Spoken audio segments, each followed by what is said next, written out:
real question is this a liquidity crisis that can be solved with more liquidity, or is this suddenly a solvency crisis? Can we see this shutdown, global shutdown, continue for a long time?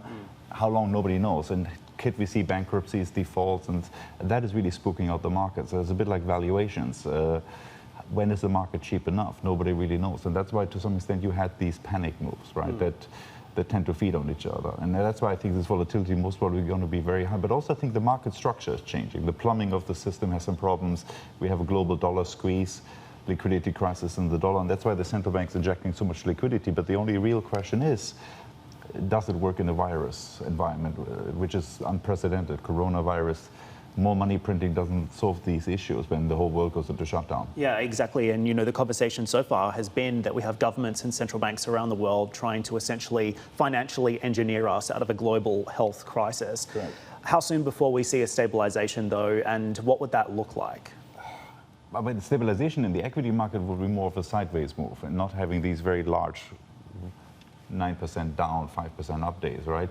But I think what's more important is also a global coordinated approach. And I think Singapore has done very well in containing coronavirus. Taiwan has done well. But I think even in Europe, unfortunately, the European countries, even though it's in the European Union, are not fully coordinated. And that is, to some extent, leads also to increasingly crisis of confidence. And I think what we are seeing, the psychology of investors is changing. If you remember the CNBC headlines, markets rise for hopes of more stimulus. Now I think it's the opposite. More stimulus actually means more bad news ahead of us, and they're really panicking, and investors are acting accordingly. So I think it's still too early to buy the dip. And with regards to valuations, that is also really the question. Are you of the view that this could be a prolonged shutdown? Then a lot of these valuations, even today, are still expensive. Hadley also has a question for you. Please, hi.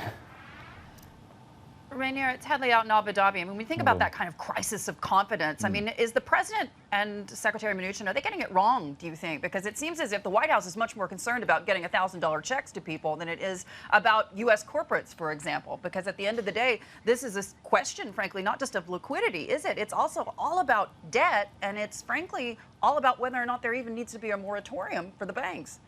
Correct. And look, I mean, and I think what some people forget is unfortunately, it's a very sad humanitarian crisis. And again, many people were too complacent and in denial about the coronavirus outbreak and the negative consequences if this would spread. And hence, a lot of precaution wasn't taken. And now it is spreading to a level where it potentially is leading to defaults and bankruptcy. So that really is very difficult to price in. But I think it's also important that the narrative in Washington from policymakers changes. This is increasingly becoming a humanitarian crisis. It's not about the index level of the S&P or whether the market went up. I think that is a secondary question currently.